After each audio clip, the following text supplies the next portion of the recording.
আমার প্রিয় কাপাসিয়ার দিনী ভাইয়েরা আছেন কেমন? আলহামদুলিল্লাহ। কাপাসিয়া আসলে আমার প্রিয় জায়গা। এখানের এমন গ্রাম খুব কমই মনে হয় বাদ পড়েছে যেখানে আমি যাই নাই। বাদ পড়ছে তবে খুব কম। আর যে এলাকায় বেশি আসছি ওই এলাকাটা আপনাদের এই এলাকা। একবারে যখন আলোচনার জগতে নতুন ছিলাম, সম্ভবত 2005-06 দিকে, 5 আয়োজকদের মনে আছে, আমি কনফিউজ, চালা হাই স্কুল মাঠে, চৌকার চালা।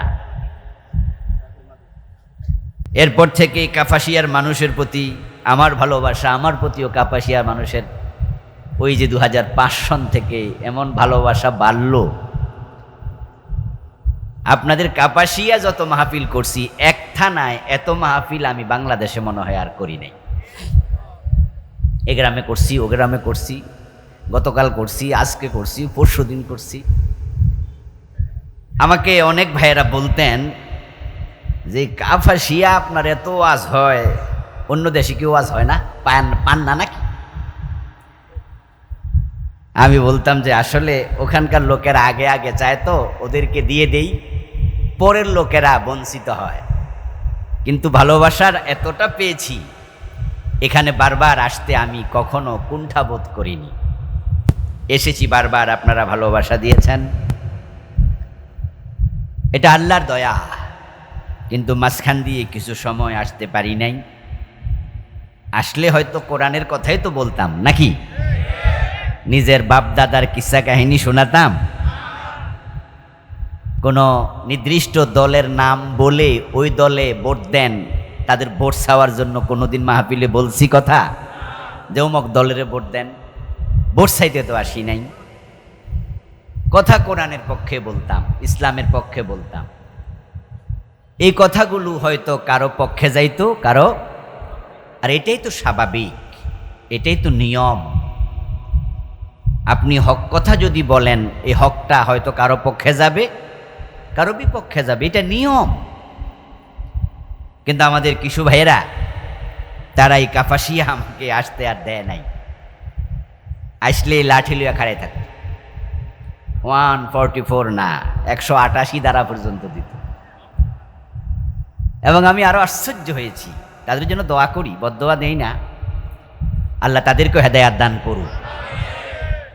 আমি আশ্চর্য হয়েছি, আমার একটা প্রোগ্রাম ছিল কালীগঞ্জে, ওখানকার লোকেরা নাকি মাইকিং করতে আসছিল কাপাসিয়ায়।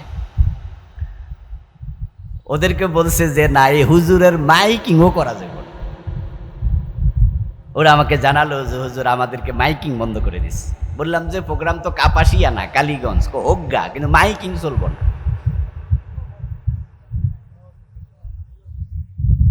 কোরআনের আলোচনা থুনা থেকে যারা বঞ্চিত করলো আপনাদেরকে, তাদের অনুশোচনা করা উচিত, তাওবা করা উচিত। আমাদেরকে কণ্ঠ যারা চেপে ধরেছে, কথা বলতে যারা দেয়নি, আল্লাহ তাদের কণ্ঠকে বন্ধ করে দিয়েছে। আল্লাহ ধরা বড় শক্ত, বড় শক্ত, বড় শক্ত। আসুন, আগামী নির্বাচন 1 বছর পরে হোক, 2 বছর পরে হোক, 3 বছর পরে হোক, হবে তো? আমরা আলেম ওলামা, নামাজি, হাজি গাজী, দাড়িওয়ালা, টুপিওয়ালা, ইসলামপন্থীরা আমরা যদি ইখতিলাফ ভুলে যাই, কেউ হাত উপরে বাঁধছি, কেউ নিচে, কেউ আমিন জোরে বলছি, কেউ আস্তে বলছি, আমরা কেউ ওয়ালা দাল্লিন, কেউ ওয়ালা জাল্লিন, যেভাবে ইখতিলাফ করছি, ইখতিলাফের শেষ জায়গা বলা হয় আপনি আমিন কেন জোরে বলেন? বলে হাদিসে আছে। আপনি কেন আস্তে বলেন? হাদিসে আছে। তাহলে আমাদের ফিরে যাওয়ার জায়গা কোরআন এবং হাদিসের বাহিরে তো না। ইখতিলাফ যদিও করি, কিন্তু ফিরে যাই কোথায়? জোরে আমিন হাদিসে আছে, আস্তে আমিন হাদিসে আছে, সবাই ফিরে যায় কোরআন হাদিসের কাছে। সুতরাং আল্লাহর দেয়া সুযোগ সামনের নির্বাচনে কাজে লাগাতে হবে। ফিরে আসা পুরা জাতি আল্লাহর কোরআনের কাছে, রাসূলের হাদিসের কাছে। আমরা আলেমরা যদি ইখতিলাফ ভুলে ঐক্যবদ্ধ হয়ে যেতে পারি, আলেমরা ঐক্যবদ্ধ হলে জালেমরা লেজ গুটিয়ে পালিয়ে যাবে। আলেমদের ঐক্যবদ্ধ হওয়া দরকার আছে না নাই? কোরআনকে সংবিধান বানানোর জন্য আপনারাও রাজি আছেন না নাই? কারা কারা রাজি দুই হাত তুলে দেখান দেখে।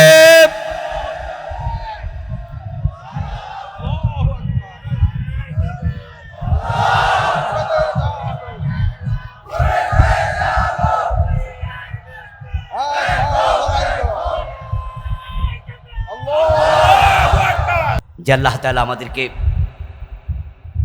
প্রায় এক যুগ পরে কোরআনের কথা নির্বিঘ্নে এই কাপাসিয়ার মাটিতে বলার সুযোগ দিলেন।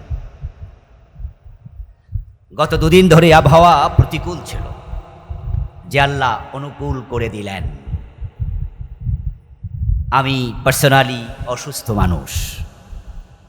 গত 17 তারিখে আমার হার্টের চিকিৎসা হয়েছে। চিকিৎসাটা যা হয়েছে সেটা হওয়ার পরে নরমালি 1 মাস বেড রেস্টে থাকা উচিত, ডাক্তারদের পরামর্শ। কিন্তু যেদিন হাসপাতাল থেকে ছুটি পেয়েছি 18 তারিখ, না জানি 19 তারিখে, সেদিনই বাইতুল মোকাররমের সিরাত মাহফিলে অংশগ্রহণ করতে হয়েছিল। ডাক্তার বলছে, যেহেতু কোরআনের কথা বলবেন অল্প অল্প কইয়েন, না করি কেমনে, স্বাস্থ্যের দিকে খেয়াল রাখবেন। তো আমি অসুস্থ, কিন্তু আল্লাহ এরপরও কোরআনের কথা বলার সুযোগ দিলেন। যে আল্লাহ আমাদেরকে এত চমৎকার পরিবেশ করে দিলেন, এখন আর কথা বলতে অন্তরে ভয় নাই। মাহফিলে আসতে পুলিশের অ্যারেস্ট হওয়ার কোনো সম্ভাবনা নাই। যে আল্লাহ তার কোরআনের বাংলাকে কোরআনের জন্য, শাহজালালের বাংলাকে ইসলামের জন্য আবার খুলে দিলেন, আমরা শুরুতে তাকেই কৃতজ্ঞতা জানাই, শুকরিয়া জানাই, কালিমাত শুকর পড়ি আলহামদুলিল্লাহ। দরুদ ও সালাম বিশ্বনবী মুহাম্মদুর রাসূলুল্লাহ সাল্লাল্লাহু আলাইহি ওয়াসাল্লামের প্রতি, সাহাবায়ে কেরাম ও শুহাদায়ে জামের আলা ইল্লিয়িন আল্লাহ তাআলার কাছে কামনা করছি। প্রিয় ভাইরা, আমি আপনাদের সম্মুখে পবিত্র কোরআন মাজিদ থেকে সূরাতুন নিসায়ের 137 নম্বর আয়াতে কারিমা তিলাওয়াত করেছি। প্রিয় নবী মুহাম্মদুর রাসূলুল্লাহ সাল্লাল্লাহু আলাইহি ওয়াসাল্লামের পবিত্র মুখ অনুসৃত একখানা ছোট্ট হাদিসে নববী পাঠ করেছি। আল্লাহ তাআলা তৌফিক দান করলে এখান থেকে কিছু কথা বলবো ইনশাআল্লাহ। আল্লাহ তাআলা বলছেন, ইন্নাল্লাযীনা আমানু, নিশ্চয়ই যারা ঈমান এনেছে, সুম্মা কাফারু, অতঃপর কাফের হয়ে গেল, সুম্মা আমানু, তারপর আবার ঈমান আনলো, সুম্মা কাফারু, তারপরে আবার ঈমান হারা হয়ে গেল, আবার কাফের হলো, সুম্মা ইজদাদু কুফরা, তারপরে আর ফিরে আসে নাই, ঈমান আর আনে নাই, বরং কুফরিতে সীমালঙ্ঘন করে মরে গেল।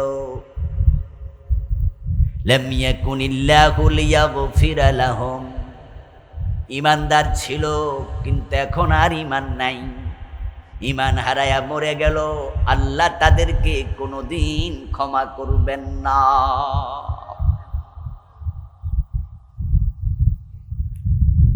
ঈমান এনেছে, ঈমান হারাইছে, আবার ঈমান আনছে, আবার ঈমান হারাইছে।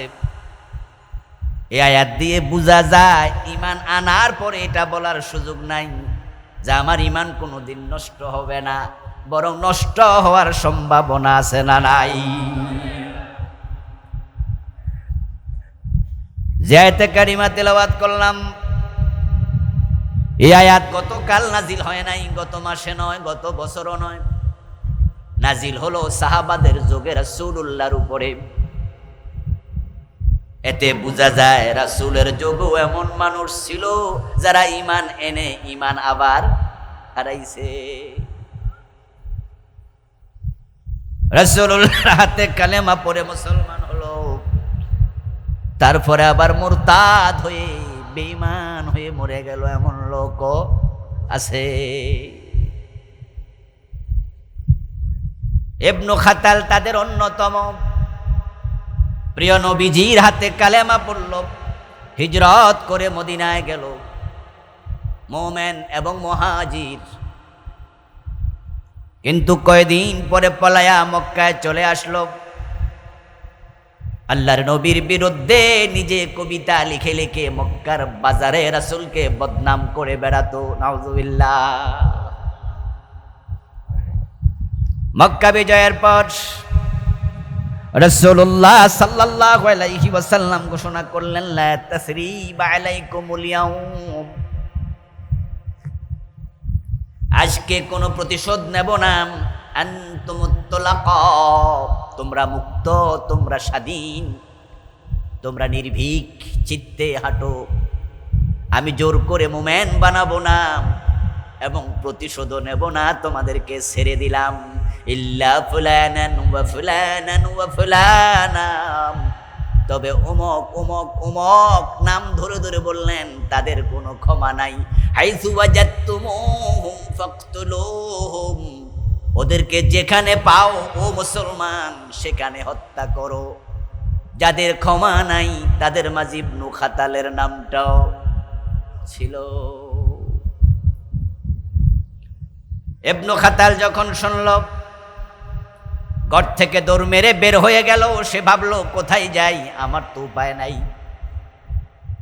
যেহেতু সে আগে মুমিন ছিল, সে জানে আল্লাহর ঘর হলো সবচেয়ে নিরাপদ জায়গা, যেখানে মারামারি হানাহানির কোনো অনুমতি, হারামের সীমানায় মানুষ হত্যা করা যাবে না, গাছ কাটা যাবে না,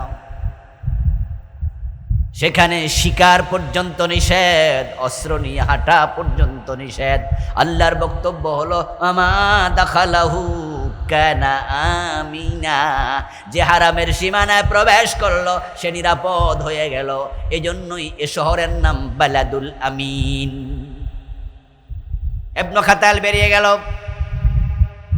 কাবার গিলাফ জড়ায়া ধরে বসে থাকলো। সাহাবারা তাকে সেখানে পেল। প্রিয় নবীর কাছে এসে বলল, হুজুর আপনি বলছেন যেখানে পাও সেখানে হত্যা করো, এখন সে কাবার গিলাফের সাথে, এখন কি করি? রাসূলুল্লাহ বললেন, আজকে একদিনের জন্য আল্লাহ কাবার হুরমত তুলে নিয়েছে। আল্লাহর কাবা পাপিষ্ঠকেও আজকে ছাড় দেবে না, তোমরা তাকে সেখানে হত্যা করো। কিয়ামত পর্যন্ত কাবার হুরমত আবার প্রতিস্থাপিত হবে, আজকের জন্য জায়েজ। সাহাবারা তাকে সেখানেই হত্যা করলেন। আল্লাহর নবীর হাতে কালেমা পড়ার পরে যদি কারো ঈমান চলে যেতে পারে, মুরতাদ হয়ে যেতে পারে, আমাদের ঈমানটা কতটা টেকসই? শয়তান আমাদের ঈমানও কেড়ে নেয়ার সম্ভাবনা আছে না নাই? সাবধান, ঈমানের ব্যাপারে সাবধান। রাসূলুল্লাহ সাল্লাল্লাহু আলাইহি ওয়াসাল্লাম বলেছেন, ইয়াতি আলান নাস জামানুন ইয়াজতামিউনা ফিল মাসাজিদি লাইসা ফীহিম মুমিনুন, ইয়াতি আলান নাস জামানুন ইউসবিহুর রাজুলু ফীহা মুমিন ওয়া ইউসবিহু কাফিরা। এমন জামানা আসবে যেই জামানার মানুষগুলো সকাল বেলায় ঈমানওয়ালা থাকবে, সন্ধ্যা বেলায় কাফের হয়ে যাবে। তাকুনু বাইনা সাহতি ফিতান কাকতাইল লাইলিল মুজলিম, কিয়ামতের আগে অবস্থা এমন হবে, সূর্য ডুবে গেলে চারদিক থেকে অন্ধকার যেমন ধেয়ে আসে, কিয়ামতের আগে দুনিয়ার বিভিন্ন জায়গা থেকে ফিতনা বের হবে, ফিতনা দিয়ে আসবে। এক এক ফিতনা এক এক রকম, এক এক ফিতনা একটা জাতিকে বেঈমান বানায়া দেবে। প্রিয় নবীজি বলছেন, ওই ফিতনার যুগের মানুষ সকাল বেলায় মুমিন, সন্ধ্যা বেলায় হবে কাফের। সন্ধ্যা বেলায় ছিল মুমিন, সকাল বেলায় হবে কাফের। কিন্তু লোকগুলো জানবে না। ইয়াজতামিউনা ফিল মাসাজিদ, তারা মসজিদে গিয়ে নামাজ পড়বে জামাতের সাথে। লাইসা ফীহিম মুমিন, অথচ ইমাম মুয়াজ্জিন মুসল্লি একটারও ঈমান থাকবে না।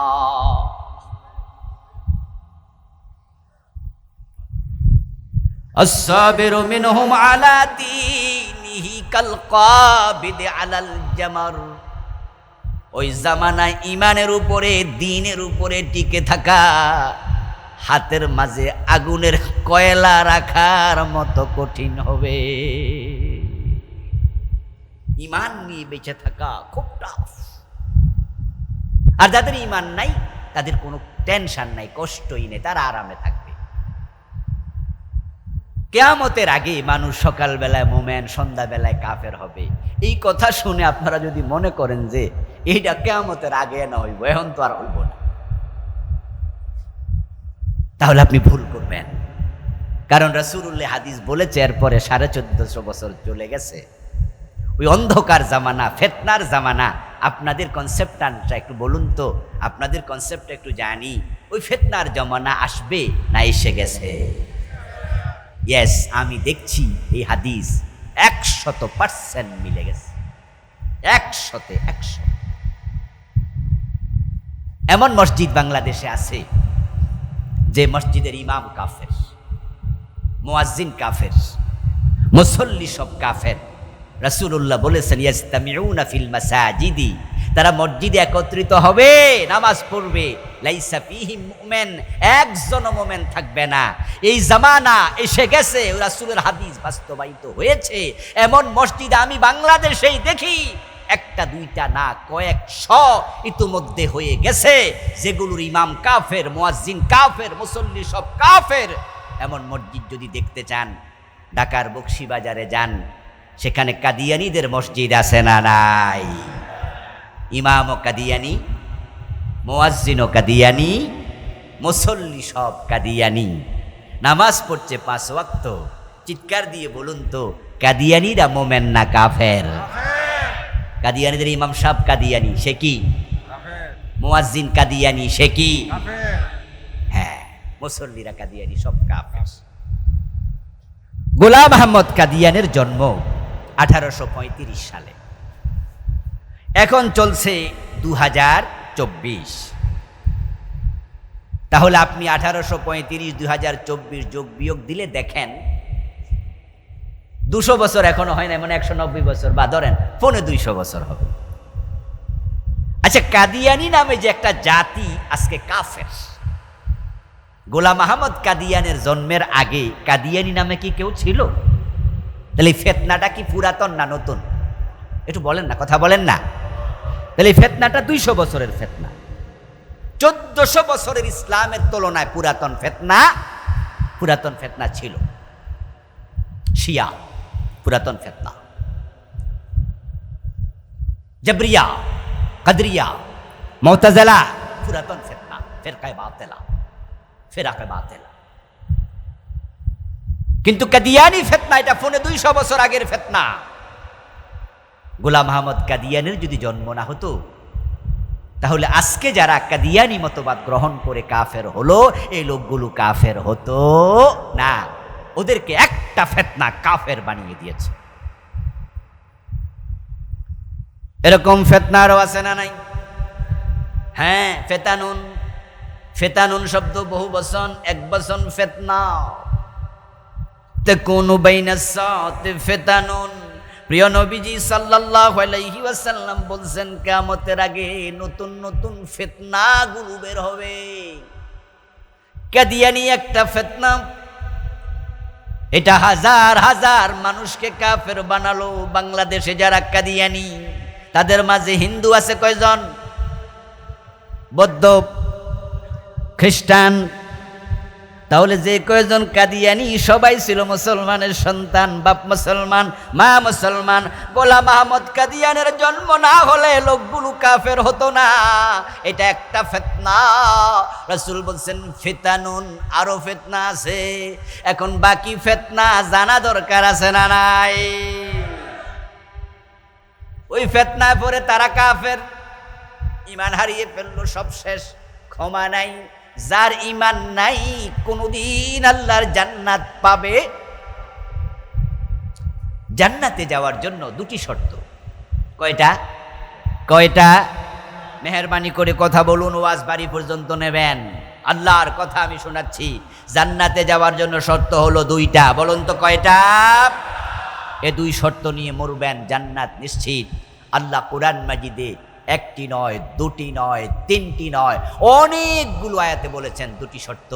ইন্নাল্লাযীনা আমানু ওয়া আমিলুস সালিহাতি কানাত লাহুম জান্নাতুল ফিরদাউসি নুজুলা ইন্নাল্লাযীনা আমানু ওয়া আমিলুস সালিহাতি লাহুম জান্নাতুন তাজরি মিন তাহতিহাল আনহার। এইভাবে অনেক জায়গায় বিভিন্ন স্টাইলে বলেছে ঈমান নেকামল, ঈমান নেকামল।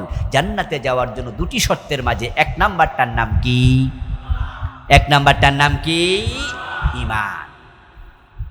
এটা যদি না থাকে দ্বিতীয়টার কোনো দাম নাই। খুব ভালো করে শুনবেন, দুইজন পুরুষ যদি বিবাহের সাক্ষী হিসাবে উপস্থিত থাকে, তাহলে ছেলে এবং মেয়ে যদি ইজাব কবুল বলে, দুইজন পুরুষ সাক্ষী উপস্থিত আছে, শুনেছে, শরীয়ত বলে বিবাহ হয়ে যাবে। বালেগ আমি ইজাব কবুল করেছে, তাদের পক্ষ থেকে অথবা তারা পুরুষ সাক্ষী দুইজন শুনেছে। আচ্ছা, দুইজন পুরুষ না থেকে যদি একজনে শোনে, তাহলে বিবাহ অর্ধেক হবে, ঠিক না? আলেম ওলামার কথা বলতে হবে, হবে না বাতিল? হবে না। বিবাহের জন্য ইসলাম সাক্ষী নির্ধারণ করেছে পুরুষ কয়জন? দুজন। পুরুষ একজন হইয়া মহিলা দুইজন হলে হইতো, এটা আরেক মাসআলা, আমি সেদিকে যাব না। দুজন পুরুষ সাক্ষী লাগবে। একজন যদি থাকে তাহলে বিবাহ অর্ধেক হবে, কথা বলার কোনো সুযোগ নাই। বলতে হবে বিবাহ। জান্নাতে যাওয়ার জন্য দুটি শর্ত, ঈমান এবং নেকামল। ঈমান থাকলেই তো নেকামল, দ্বিতীয়টায় যাবেন। ঈমান যদি না থাকে, এক নাম্বারটাই নাই, দ্বিতীয়টা যাওয়ার কোনো সুযোগই তো নাই। তাই জান্নাতে যাবেন, ওই দুইটার একটা বাদ দিয়ে কল্পনা করার সুযোগ। আমার প্রিয় ভাই, এই ঈমানের ধন্যতা বাংলাদেশে সবচেয়ে বেশি। হাজার হাজার ফিতনা এই দেশে ঈমান শেষ করে দিয়েছে। একটা ফিতনা আমাদেরকে জঘন্যভাবে আক্রমণ করেছে। ওই ফিতনার নাম হলো সেকুলারিজম, ধর্ম নিরপেক্ষতাবাদ।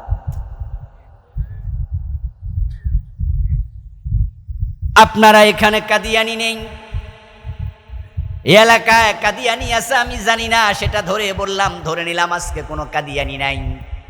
তাহলে কাদিয়ানি মতবাদে পড়ে যারা ঈমান হারা হয়েছে, এখানে তাদের সদস্য নাই। এখন আমরা বাকিদের খবর কি? এখন আমরা নিজের ঈমান আছে কিনা একটু যাচাই বাছাই করতে হবে। কারণ আল্লাহ না করুক, ঈমান ছাড়া যদি মারা যান, উপায় নাই। যার ঈমান নাই, জান্নাত পাওয়ার কোনো সম্ভাবনা তার নাই।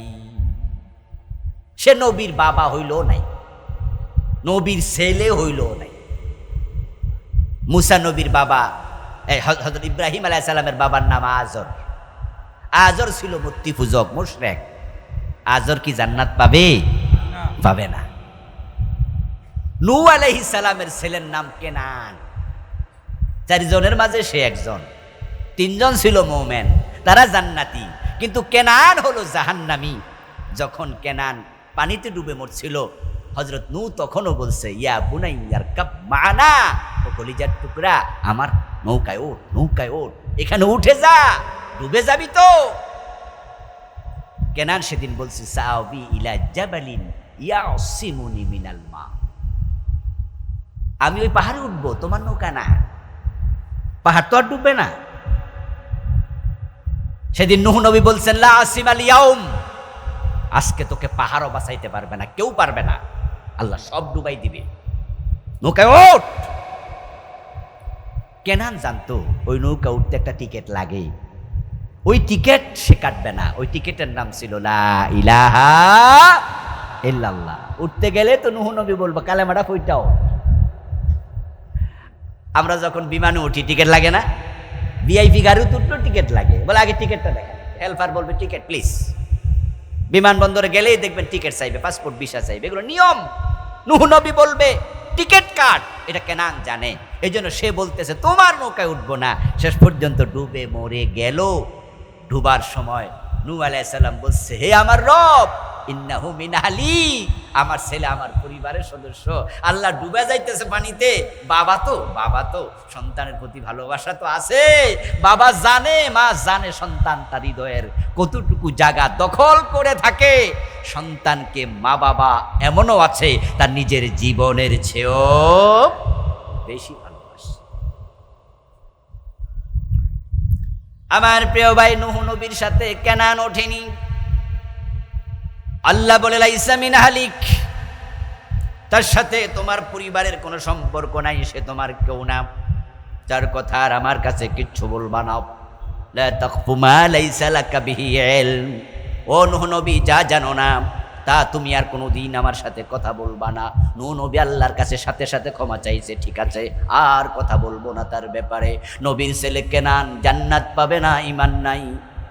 ইব্রাহিম আলাইহিস সালাম নবী, বড় নবী, বাবা আজর জান্নাত পাবে না, ঈমান নাই। রাসূলুল্লাহর চাচা আবু তালেব রাসূলকে বড় আশ্রয় দিয়ে রাখছেন 42 বছর, কিন্তু ঈমান ছাড়া মরে গেল।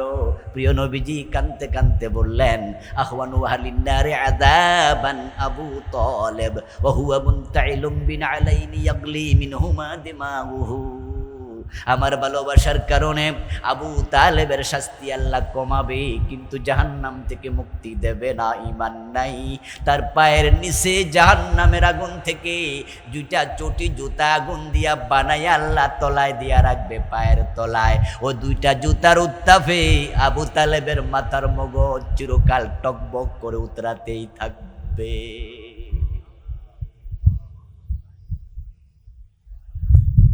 ও প্রিয় ভাই, ঈমান নাই, নবীর ছেলের জান্নাত নাই, ঈমান নাই, নবীর বাবার নাই, নবীর চাচার নাই। আর আপনি আমি নবীর আত্মীয় না, স্বজন না, পরিচয় নাই। জান্নাত পাইতে হলে ঈমান আমল দরকার আছে না নাই? ঈমান আমল যদি থাকে জান্নাত নিশ্চিত। বেলালের দিকে তাকান, ওই হাফসার বেলাল দুনিয়ায় জীবিত থাকতে জান্নাত পেয়ে গেছে। রাসূলের সাথে বংশের মিল নাই, রাসূলের সাথে চেহারার মিল নাই, রাসূল সাল্লাল্লাহু আলাইহি সাল্লামের সাথে কোন রকমের আত্মীয়তার লিঙ্ক নাই, সম্পর্ক নাই। অথচ বেলালকে রাসূল মেরাজ থেকে এসে বললেন, বেলাল, আমি মেরাজের রাতে জান্নাতে ঢুকেছি, আমার আগে আগে তোমার পায়ের শব্দ জান্নাতে শুনেছি। ও প্রিয় ভাইরা, ঈমান যেন চলে না যায়। বাংলাদেশে যে ফিতনাগুলো চলছে, জঘন্য একটা ফিতনার নাম ধর্মনিরপেক্ষতাবাদ, সেকুলারিজম। 53টা বছর যারা বাংলাদেশ চালাচ্ছে, তারা ইসলামের ভিত্তিতে চালাচ্ছে না। যে সংবিধানটা বানায়া দেশ পরিচালনা করছে, ওই সংবিধানটাই হলো ধর্মনিরপেক্ষ সংবিধান। এখানে আল্লাহর কোরআনের অসংখ্য আইনের উল্টা আইন বানাইছে। আমার আল্লাহ বলছেন চোর ধরে হাত কাটো, তারা চোর ধরে জেলে দেয়। আমার আল্লাহ বলছে আমার রাসূল বলছে মদ পান করলে 80 বেত লাগাও, তারা মদ পান করলে তারা জেলে দেয়, পুলিশে দেয়। আর অনুমতি নিয়ে পান করলে 5 স্টার হোটেলে তারা সেলুট দেয়, ধরতে যায় না। আমার আল্লাহ বলছে জেনা করলে পাথর মারো, অবিবাহিত হলে 100 বেত লাগাও। তারা আইন বানাইছে, বাংলাদেশি আইন হলো ছেলে এবং মেয়ে যদি 2 জন রাজি হইয়া জেনা করে, অভিযোগ না করলে কোনো বিচার নাই। আমার আল্লাহর কোরআন রাসূলের হাদিসের বিরুদ্ধে আইন বানাইয়া 53 বছর দেশ চালাচ্ছে এই ধর্মনিরপেক্ষ মতবাদ দিয়া। যত দল বাংলাদেশ ইতিমধ্যে চালাইছে, তাদের সাপোর্টারের অভাব নাই। অথচ ধর্মনিরপেক্ষতাবাদ সুস্পষ্ট কুফরি মতবাদ। ধর্মনিরপেক্ষতাবাদ সুস্পষ্ট কুফর। কাদিয়ানি মতবাদ যেমন সুস্পষ্ট কুফর। আমার প্রিয় ভাইয়েরা, আপনারা আমার সামনে যারা আছেন, তারা জেনে আর না জেনে হোক, ইসলামের পক্ষে যদি আপনি ভোট না দেন, আমি দল বলছি না অমুক দলকে দেন বলি না, ইসলামের পক্ষে আপনি বলবেন যে আমি ইসলামের সাথে আছি, ইসলাম আছে যেখানে আমি আছি সেখানে তাদেরকে ভোট দেব, ইসলামের পক্ষে টাকা খরচ করব, ইসলামের পক্ষে মিছিল করব, ইসলামের জন্য লড়াই করব, ইসলাম দেশে কায়েম করার জন্য জেলে যাব, রক্ত দেব, প্রয়োজনে ফাঁসির মঞ্চে চলে যাব। ধর্মনিরপেক্ষতার সাথে নাই, ইসলামের সাথে নাই, এই চিন্তা যারা লালন করবে শুধু তারাই মুমিন, তারাই মুমিন, তারাই মুমিন। যারা বলবেন যে না, এর বিপরীতে তারা ঈমানওয়ালা না।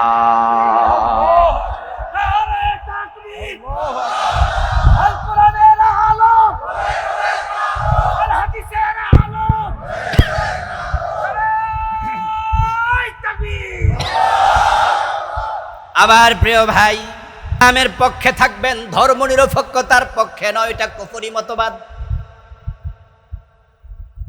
ধর্মনিরপেক্ষতার মানে হলো ধর্মহীনতা, বিশাল এক ফিতনা, যেটাই দেশের লাখ না কোটি কোটি মানুষের ঈমান শেষ করে দিয়েছে। আমার প্রিয় ভাই, কান খুলে শুনুন, কান খুলে শুনুন। যারা নিরপেক্ষ হয় তাদের দল থাকে না। খেলা চলছে আর্জেন্টিনা, তার বিপরীতে আছে ধরে নেন বাংলাদেশ অথবা ইন্ডিয়া। এখন ফুটবল খেলায় চা দোকানে বসে যারা খেলা দেখে, দেখবেন কিছুক্ষণ পরে পরে টেবিলের মাঝে থাপ্পড় মাইরা কই গোল গোল গোল। আর্জেন্টিনার সাপোর্টার যারা, তাদের পক্ষে গোল হলে চিৎকার দেয়। ইন্ডিয়া অথবা বাংলাদেশ তার বিপরীতে খেলছে, তাদের সাপোর্টার যারা গোল হলে চিৎকার দেয়। কিছু লোক ইন্ডিয়াও নাই, বাংলাদেশের পক্ষও নাই, তারা হলো নিরপেক্ষ। এমন লোকও চা দোকানে 2-4 জন আছে না নাই? এই যে ফুটবল খেলা যায়, তারপরে কি ক্রিকেট খেলা যায়, আমি কোনো পক্ষে মক্ষে নাই। এই খেলা কবে আসলো কবে গেল খোঁজও নেই না। এইসব ফালতু কাজে সময় দেয়, আর কি সময় আছে? ওয়াল্লাযীনা হুম আনিল লাগবি মুরিদুন। আল্লাহ তাআলা সূরাল মুমিনুনের প্রথম 10টি আয়াতে সফল মুমিনের 7টি গুণাবলী বলেছেন, এবং 11 নম্বর আয়াতে বলছেন আল্লাযীনা ইয়ারিসুনাল ফিরদাউস। এই গুণ, কাদ আফলাহাল মুমিনুন ওয়াল্লাযীনা হুম ফি সালাতিহিম খাশিউন, বলতে বলতে বলতে বলতে 11 নম্বর আয়াতে গিয়ে বলছেন এই গুণগুলো যারা অর্জন করবে, আমি আল্লাহ ঘোষণা করছি তারা জান্নাতুল ফিরদাউসের মালিক হবে। ওই 7টি গুণের মাঝে একটা গুণ হলো ওয়াল্লাযীনা হুম আনিল লাগবি মুরিদুন, যারা অপ্রয়োজনীয় কাজ থেকে, কথা থেকে বিরত থাকে। এই ফুটবল খেলা, এই ক্রিকেট খেলা, আস্তাগফিরুল্লাহ, ফুটবল খেলা নিয়ে জুয়া হয়, ক্রিকেট খেলা নিয়ে জুয়া হয়, এবং ক্রিকেট খেলা 2 ঘন্টা 3 ঘন্টা 4 ঘন্টা 5 ঘন্টা, এমন খেলাও নাকি আছে যেটা 2 দিন 3 দিন লাগাতার চলে। সময়ের দাম নাই, অথচ সময়ের সে দামি সম্পদ আছে কি? আল ওয়াক্তু মিনাজ যাহাব, টাইম ইজ গোল্ড। স্বর্ণর মতো দামি হলো সময়। তোমার জীবনের প্রতিটা মুহূর্তের হিসাব আসমানের মালিক তোমার কাছে নেবে, এর আগে তোমাকে হাসরের ময়দানে কদম নাড়তে দেয়া হবে। এসব বাজে খেলা নিয়ে কথা। আচ্ছা, যা বলছিলাম, এখন একদল লোক চা দোকানে টেবিল থাপড়াচ্ছে, আরেক দলও টেবিল থাপড়াচ্ছে। এক চাচা বসে আছে, উনি টেবিল মেবিল থাপড়ায় না। তো খেলা শেষ হওয়ার পরে 2-1 খেয়াল করছিল, কি রে আমরা এত উত্তেজিত হলাম মাঝে মাঝে, এ চাচা যে কোনো উত্তেজনা দেখাইল। চাচারে জিজ্ঞাসা করলো, চাচা ব্যাপারটা কি বলেন তো? আমরা তো আর্জেন্টিনা, এরকম আমরা তো ব্রাজিল, এরকম আমি তো ইন্ডিয়া, আমি তো বাংলাদেশ। চাচা আপনার কি খবর? আমি কোনো পক্ষ নাই, আমি হইলাম নিরপেক্ষ। আজকের মাহফিল আপনারা যারা আছেন, ধর্মের পক্ষে না নিরপেক্ষ? ধর্মের পক্ষে না নিরপেক্ষ? কোরআন মাজিদ আল্লাহ তাআলা বলেছেন পক্ষ হলো 2টা, লাকুম দীনুকুম ওয়ালিয়া দীন। আমার ধর্ম আছে আমার, তোমার ধর্ম তোমার, মাঝখানে আর কোনো কিছু রাখেন নাই। সুতরাং ধর্ম নিরপেক্ষতা, যদি বলেন আমি ইসলামের পক্ষে না, আপনি নিরপেক্ষ, আপনি কুফরিতে চলে গেছেন, নিজে খবরও রাখেন নাই। এই জন্য আমরা বলি ধর্ম নিরপেক্ষতা সুস্পষ্ট কুফর। এখন এই কুফর থেকে বাঁচতে হলে কি করতে হবে? এই কুফর থেকে বাঁচতে হলে আপনাকে ইসলামের পক্ষে আসতে হবে, কোরআনের পক্ষে আসতে হবে। আমার বন্ধু, আপনি মনে মনে বলবেন, তাহলে আমরা যারা কোরআনের পক্ষে এতদিন ছিলাম না, আমরা বুঝি কাফের হয়ে গেছি? আমি বলবো অবশ্যই হয়েছেন। শুধু হয়েছেন বলিনি, হয়ে গেছেন অবশ্যই বলেছি। সাবধান মুসলমান, কারণ আপনার রব আপনাকে গোলাম বানায়া পাঠাইছে। আপনাকে বলেছে রাসূলুল্লাহ মুমিন কাল জামালিল আনিফ হাইসুমা কিদা ইনকাদ। তুমি যখন কালেমা পড়ে ফেলেছ তখন তুমি হয়ে গেলা সেই ওটের মতো, যে ওটের নাকের ভিতরে রশি ঢুকিয়ে দেওয়া হয়েছে। এখন মালিক টানে যেদিকে, কদম দিবা সেদিকে। কালেমা পড়ার পরে আল্লাহর কোরআন রাসূলের হাদিসের বাহিরে থাকার কোনো অধিকার তোমার আর নেই। আরেকটি আয়াত বললে একটু খুব বুঝবেন ভালো করে। আল্লাহ বলছেন কি দেখেন, আরো ক্লিয়ার। মা কানা লিমুমিনিন ওয়ালা মুমিনাতিন ইযা কাদাল্লাহু ওয়া রাসূলুহু আমরান আইয়াকুনা লাহুমুল খিয়ারাতু মিন আমরিহিম। আল্লাহ বলছেন কোন মুমিন নারী এবং পুরুষ যখন কালেমা পড়ে ফেলবে তখন থেকে আল্লাহ এবং রাসূল যা বলে তা মানতে এতটাই বাধ্য, মানব কি মানব না এই চিন্তা করার অধিকারও তার আর নেই। ডিস্টার্ব করো না। ঈমান আনার পর থেকে আল্লাহ এবং রাসূল যা বলবেন তা মানবেন কি মানবেন না এই চিন্তারও সুযোগ নাই। এর মানে কি? আরেক আয়াতে বলছে ইয়াকুলু সামেনা ওয়া আতানা। তাহলে তারা কি করবে? আল্লাহ ব্যাখ্যা দিচ্ছেন, তারা বলবে শুনলাম আর মানলাম। শুনতে দেরি, মানতে আর দেরি করতে পারবে না। কাফের হওয়ার জন্য, কুফরি করার জন্য 100 কুফরি লাগে না, 10টা 20টা 50টা লাগে না। আল্লাহর কোরআনের সবটা আপনাকে মেনে নিতে হবে, এটা ঈমানের দাবি। কেউ যদি বলে 30 পারার মাঝে 29 পারা মানি, 1 পারা মানলাম না, আমরা বললাম তোমার ঈমানটা হলো না, তুমি কাফের। কেউ যদি বলে ঠিক আছে 113 সূরা মানলাম, 1 সূরা মানলাম না, আমরা বলবো তুমিও কাফের। কেউ যদি বলে সব মানি, 1 আয়াত মানি না, তার ব্যাপারে আমরা বলবো তুমি মোটামুটি মুমিন। ঠিক না?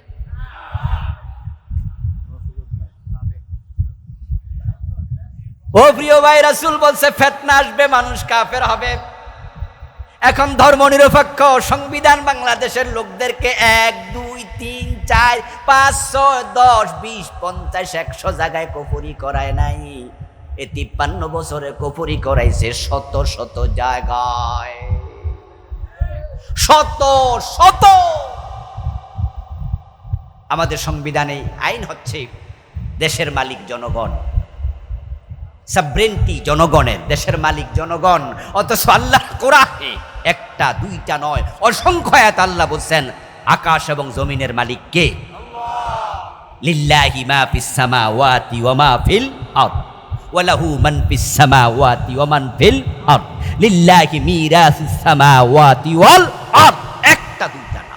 কুলিল্লাহুম্মা মালিকাল মুলক তুতিল মুলকা মান তাশা বিয়াদিহিল মুলক বিয়াদিহিল মুলক লব্বাইক আল্লাহুম্মা লব্বাইক লব্বাইক লা শারীকা লাক লব্বাইক ইন্নাল হামদা ওয়ান নি'মাতা লাকা ওয়াল মুলক। রাজত্ব তোমার।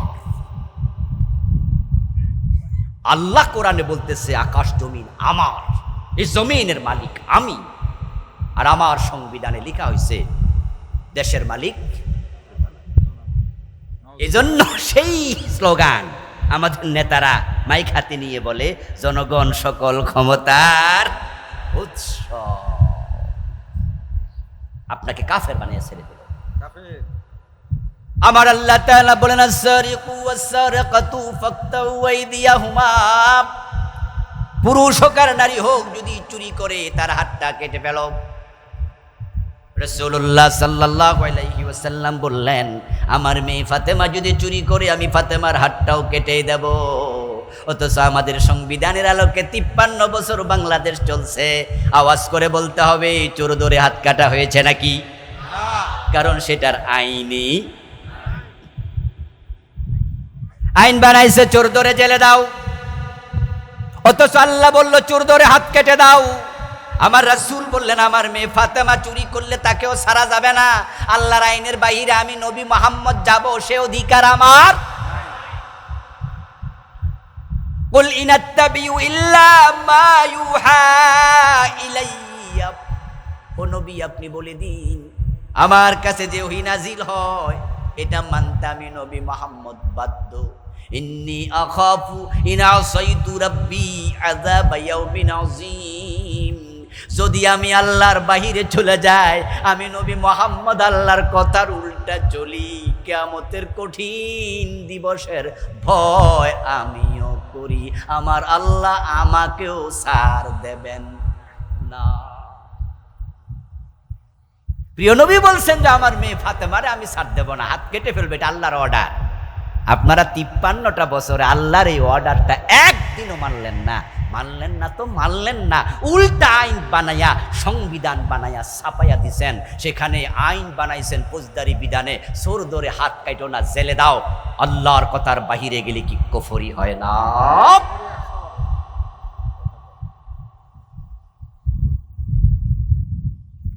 কাদিয়া সম্প্রদায় কেন কাফের হলো? তারা তো নামাজ পড়ে, রোজা রাখে, হজ করে, যাকাত দেয়। তারা কাফের হওয়ার কারণ পবিত্র কোরআন মাজিদের একটা মেসেজ তারা অস্বীকার করে। ওই মেসেজটা হলো খাতামান নবিয়্যিন, নবী মুহাম্মদ শেষ নবী। এখানে খা আলিফ তাম মিম 4টা অক্ষর তারা অস্বীকার করলো। রাসূলকে শেষ নবী মানলো না। তারা বলে গোলাম আহমদ কাদিয়ান সেও নাকি নবী, নাউজুবিল্লাহ।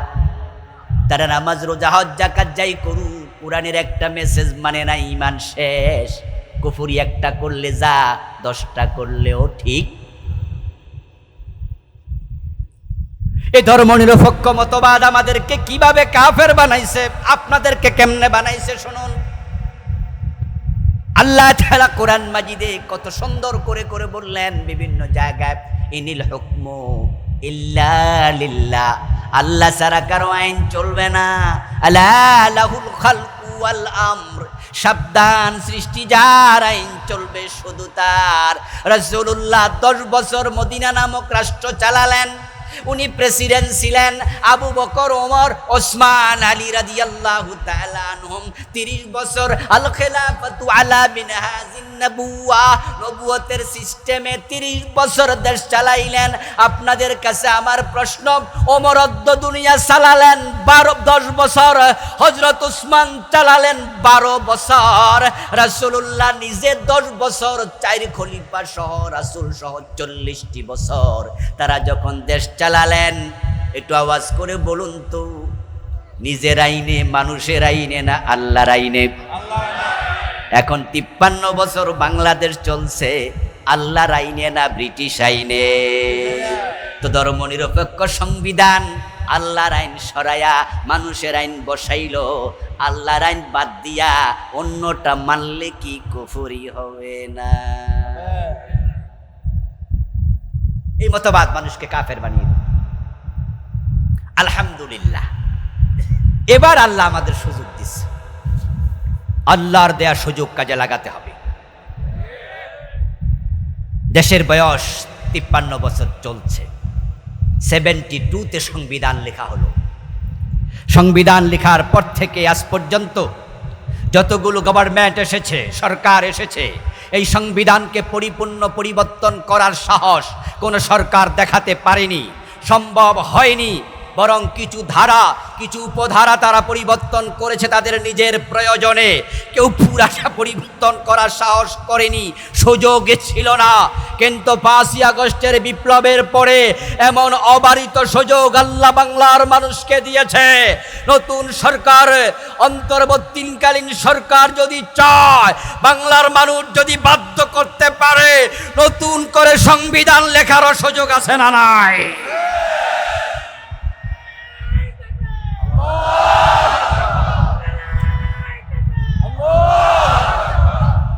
আমার প্রিয় ভাইয়েরা, যদি বাংলাদেশের মানুষ চায় আমরা সরকারকে বাধ্য করতে পারি যে গণভোটের আয়োজন করো, আমরা এই পচা মানুষের লিখা ধর্মনিরপেক্ষ সংবিধান দিয়ে 92% মুসলমানের বাংলাদেশ চালাতে চাই না। আমরা একমত হয়ে গেলে সরাসরি আল্লাহর কোরআনকে সংসদে ঢুকিয়ে দেওয়া যাবে।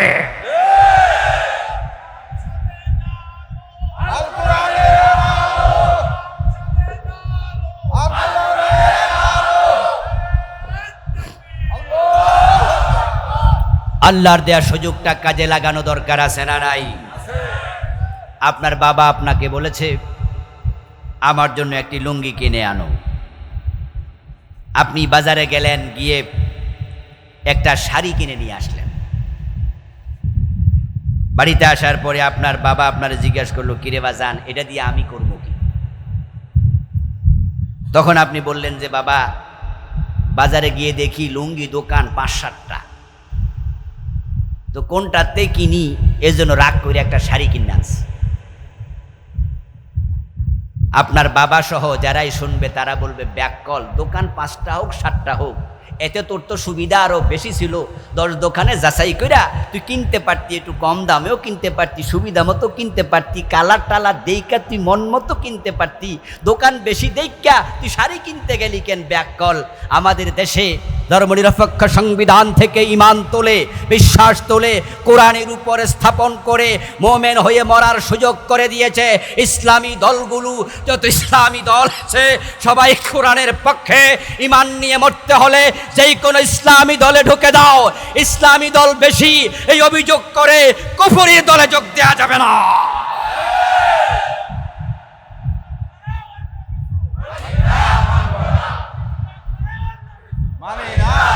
আপনারা অনেকে বলেন যে হুজুর ইসলামের পক্ষে তো আসি, তো তাইলে ধর্মনিরপেক্ষ দলের মিছিল করেন, মিটিং করেন, ভোট দেন।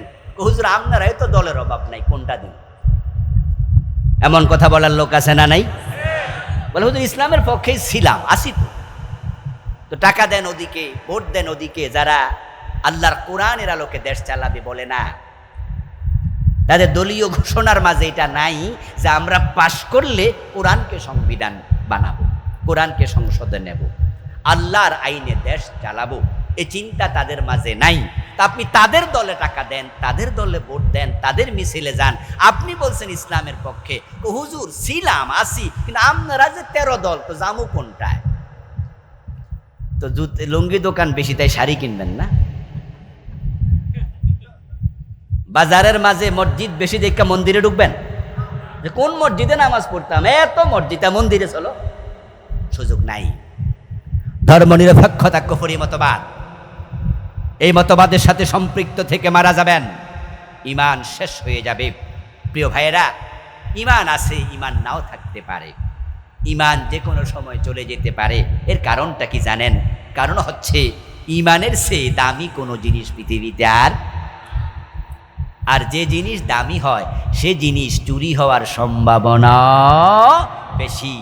এই ঈমান চুরি করার জন্য আমাদের সাথে একজন দুশমন 24 ঘন্টা লেগে আছে। ওই দুশমনের নাম কি? শয়তান। ইন্নাহু লাকুম আদুব্বুম মুবিন। قال النبي صلى الله عليه وسلم الشيطان جاثم على قلب بني آدم। প্রিয় নবীজি বলছেন, শয়তান মানুষের কলবের মাঝে ঘাপটি মেরে বসে থাকে। কোন জায়গায় বসে? এটা আওয়াজ করে বলুন, কোথায়? কলবে বসে। কেন? কারণ ঈমান থাকে কোথায়? কলবে। মাল যে বাড়িতে আছে, ডাকাত সে বাড়িতে যায়, এটাই নিয়ম। যার কাছে মোবাইল আছে, মানি ব্যাগ আছে, পকেট মার, তার কাছে যাওয়ার সম্ভাবনাই। ঈমান আছে কলবে, শয়তান কলবের পাশে থাকে এবং সে সারাক্ষণ ঈমান চুরি করার জন্য অপেক্ষা করে, কখন চান্স পাই ঈমানটা নিয়ে যায়। এক এক জায়গায় এক এক ফিতনা তুলে দেবে। আমরা দেখেছি এই যে গত বছর নতুন এক ফিতনা আসছিল, ওই ফিতনার নাম LGBTQ। শরীফ শরীফার গল্পের নামে ছেলে মেয়ে হতে পারবে, মেয়ে ছেলে হতে পারবে, এমন গল্পের খবর আপনাদের কাছে পৌঁছেছে কিনা? এমন এক ফিতনায় ফিতনা তামাম দুনিয়ায় কোটি কোটি মানুষকে বেঈমান বানিয়ে ফেলেছে। বাংলাদেশে এটা আসছিল গত বছর, এর আগে আমরা জানতাম না। এবারের আগস্ট বিপ্লবে আমাদের শেফা ভাই বলছিল, আমি তার্কি থেকে আমেরিকায় গেলাম, 5 তারিখে আমার ফ্লাইট ছিল।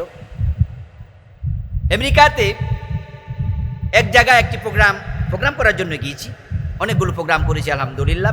এক প্রোগ্রামে বাংলাদেশি কিছু ভাই যারা ওখানে পিএইচডি করছে, কেউ পিএইচডি করে ফেলেছে, কেউ ইউনিভার্সিটির প্রফেসর, 15-20 জন এক জায়গায় বসলাম, সবাই হায়ার এডুকেটেড। একজন বলল তার বিশ্ববিদ্যালয়ে তিনি শিক্ষক, যে সাবজেক্টে পড়ান ওনার সিলেবাসে LGBTQ কে ঢুকানো আছে, উনি নিজে সেটা পড়ান। আমি বললাম বলেন কি? বলে কিচ্ছু করার নাই, সিলেবাসের অন্তর্ভুক্ত, আমি পড়াতে বাধ্য। পড়াতে গিয়ে আমি জিজ্ঞাসা করলাম, LGBTQ তোমরা কে কে আছো যারা এটা ধারণ করো? আমার স্টুডেন্ট সে ক্লাসে যে কয়জন ছিল, 3 জন দাঁড়ালো। 3 জন দাঁড়ালো, 3 জন অলরেডি এই মতবাদ গ্রহণ করেছে। এই মতবাদটা কি? মতবাদটা হলো আল্লাহ মানুষকে পুরুষ এবং নারী হিসাবে সৃষ্টি করেন না, দেহ আসল কোনো ব্যাপার না, আসল ব্যাপার হলো মন। তাই কোনো নারী যদি মানসিকভাবে মনগতভাবে তাকে মেয়ে মনে না করে, সে মনে করে সে ছেলে, সমাজ তাকে ছেলের স্বীকৃতি দিতে হবে। কোনো ছেলে দাড়ি আছে, টুপি আছে, হ্যাঁ একবারে হুজুরের মতো পাঞ্জাবি গায়ে দিয়ে আপনার মতো আমার মতো দাড়ি রাইখাও যদি বলে আমি নিজেকে ছেলে মনে করি না, তাহলে সমাজ তাকে মেয়ে স্বীকৃতি দিতে বাধ্য। এই মতবাদ ঢুকাইয়া সিলেবাসে ঢুকাইছে আমেরিকা সহ পৃথিবীর অনেক দেশে, এটা অলরেডি চালু। বাংলাদেশে এটা ডিরেক্ট ঢুকানোর সাহস করে নাই, কারণ এই মতবাদ এইভাবে যদি পড়ায় তাহলে বাংলাদেশের লোকেরা সরকারের বিরুদ্ধে লাঠি লইয়া নাম। এজন্য বাংলাদেশে ঢুকাইছে শরীফ শরীফার গল্পের নামে। আমার প্রিয় ভাইয়েরা, শরীফ যদি নিজেকে শরীফা মনে করে, শরীফা যদি নিজেকে শরীফ মনে করে, তাহলে এটা নাকি কোনো অসুবিধা নাই। অথচ আপনারাই বলুন তো, পুরুষ মহিলা দুটা ভাগ করেছেন কে? আল্লাহ। ওয়াবাসসা মিনহুমা রিজালান কাসীরান ওয়া নিসা। যে আল্লাহ তাআলা বলছেন, আমি আদম হাওয়া থেকে অগণিত রিজাল, অগণিত পুরুষ, ওয়া নিসা, অগণিত নারী আমি বানাইছি। ইয়াহাবু লিমান ইয়াশাউ ইনাসা ওয়া ইয়াহাবু লিমান ইয়াশাউ যুকুরা। তিনি যাকে চান ছেলে দেন, তিনি যাকে চান মেয়ে দেন। ছেলে এবং মেয়ে আলাদা করেছেন কে? আচ্ছা, সিলেবাসে যেটা ঢুকাইছে নারী পুরুষ বলতে আসলে কিছু নাই, এটা হচ্ছে মানুষের মনের ব্যাপার। এই কথাগুলো কি আল্লাহর কোরআনের এই আয়াতের পক্ষে না বিপক্ষে? কোরআনের বিপক্ষে গেলে ঈমান থাকে না যায়। এটা আরেকটা মতবাদ। কতভাবে যে ঈমান চলে যাবে মানুষ কল্পনা করতে পারবে না। এর আগের বছর ঢুকাইছিল বান্দরের কাহিনী, মনে আছে না নাই? যে মানুষ নাকি বানর থেকে এসেছিল। আরেকটা মতবাদ, এই মতবাদের আবিষ্কর্তা ছিল একজন নাস্তিক, তার নাম ছিল মিস্টার ডারউইন। ডারউইন নাকি গবেষণা করে দেখেছে মানুষের পূর্বপুরুষ বানর ছিল। মানুষের সাথে বানরের একটা সম্পর্ক আছে, সুরুতুল মিল আছে। বানরের লেজ ছিল, হঠাৎ করে এ গাছ থেকে ও গাছে দৌড়াদৌড়ি করতে করতে লেজটা পড়ে গেছে, কোনো একদিন হেসকা টান মেরা খাড়াইছে, পুরুষ হয়ে গেছে। ও বেটা ডারউইন, তার মতবাদ মানুষ বানর ছিল, এটা তার ব্যাপার। তাদের এই যুক্তি আমরা মানি না, এ বিষয়ে মাথা ঘামাই না। খ্রিস্টানরা বলে ঈসা নবী আল্লাহর ছেলে, এটা তাদের ব্যাপার, আমরা মানি না। হিন্দুরা বলে কালী মা, দুর্গা মা। এই আমাদেরকে ফেরাও, আবারও ফেরাও। কেন পণ্ডিতি করতে গেছো ভাই? ছোট সরব গাইমা অস্থির হয়ে যাও, অসুস্থ মানুষ বোঝো না কেন এইসব করতে যাও? মাহফিলের শেষ দিকে আইসি, ডিস্টার্ব শুরু করছে ওরা বলতেছে আর কি ওয়াজ শেষ করে না। খ্রিস্টানরা বলে ঈসা নবী আল্লাহর ছেলে, আমরা বলি মানি না, ঠিক না? কিন্তু তাদের বিরুদ্ধে আমরা মিছিল করছি, তাদের ব্যাপার। তাদের গির্জায় তারা বলুক গা ঈসা নবী আল্লাহর ছেলে। হিন্দুরা বলে দুর্গা মা, লক্ষ্মী মা, আমরা বলি আমরা মা ডাকি না। তোরা মানুষ, তোদের ব্যাপার, তাদের মন্দিরে তারা মানুষ। ডারউইন বলেছে মানুষ বানর ছিল, এটা ডারউইনের ব্যাপার, এটা আমরা মানি না। কিন্তু যখন মুসলমানের পাঠ্যপুস্তকে সিলেবাস বানিয়ে দিয়েছে, এখন আর চুপ করে থাকা যায় না। আমাদের বাচ্চারা যদি বিশ্বাস করে মানুষ বানর ছিল, আল্লাহ বলেছে আদম থেকে এসেছে, আদমকে স্বীকার করে বানরের জায়গায় তাকে বসানো হলে ঈমান চলে যাবে। কুফরির ব্যাপারে চুপ করে থাকা যায় না।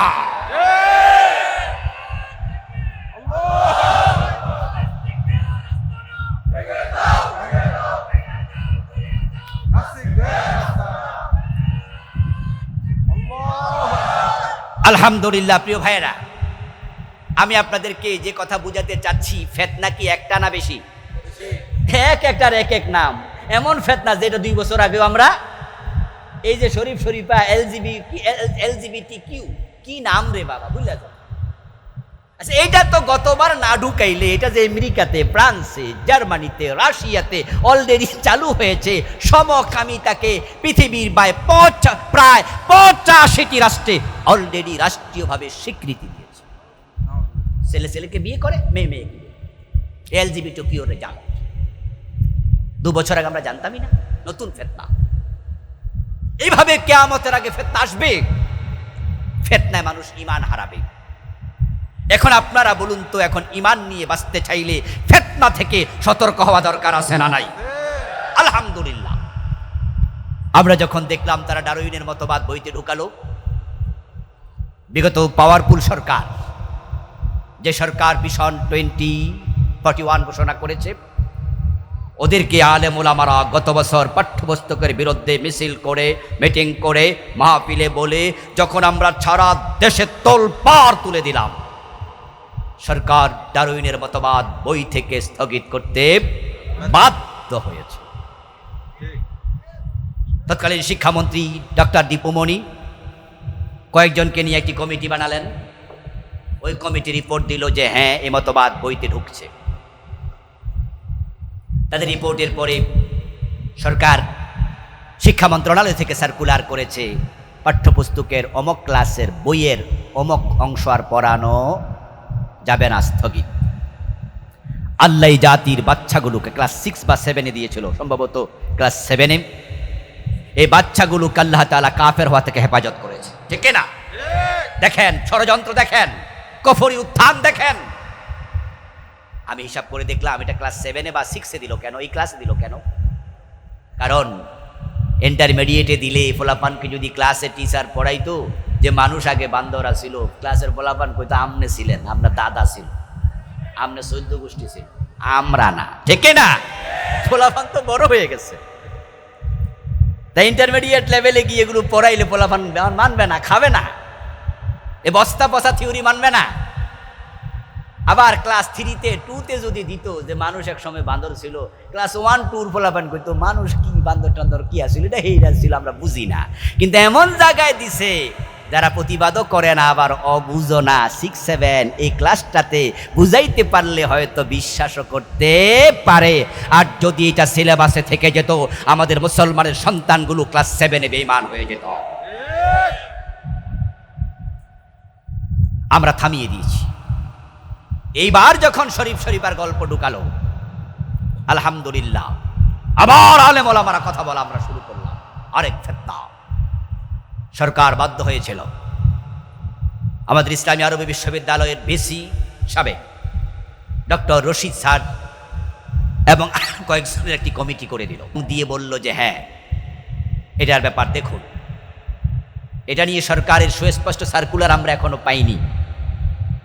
তবে বিষয়ে কথাবার্তা নাকি এমন হয়েছে যে আগামী বছর যখন পাঠ্যপুস্তক ছাপানো হবে এটাকে রাখা হবে না, এমন একটি নীতিগত সিদ্ধান্ত আমাদের কাছে এসেছে, গোপনীয়, এবং সেটা আপনার আনঅফিসিয়াল। তাই আমরা আলেম ওলামার অপেক্ষা করছিলাম